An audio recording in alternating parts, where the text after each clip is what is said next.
Алматы облысында ірі дүкен жанып күлге айналды. Чапай ауылының маңында орналасқан сауда орталығында өрт бүгін таңға жуық тұтанған. Абырой болғанда бұл сәтте дүкенде адам болмаған. Төтенше жағдай мамандарының айтуынша, қызыл жалын әп-сәтте жайылып, қасындағы ғимаратта бүлінген. Апат орнына жеткен мамандар өртті 1,5 сағаттан соң ғана сөндірді. Белгілі болғандай, тілсіз жау 760 шаршы метр аумақты жалмапты.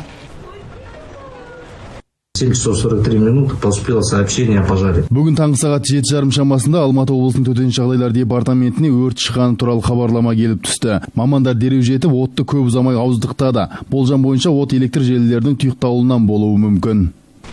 Қазір апаттың шығу себебі мен шығын көлемі анықталып жатыр. Ал дүкеннің иесі тауарларын сақтап қала алмадық дейді.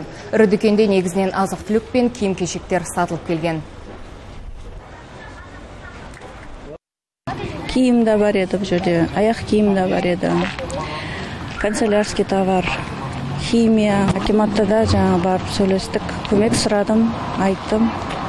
Енді қолымыздан келгенше көмек береміз деді.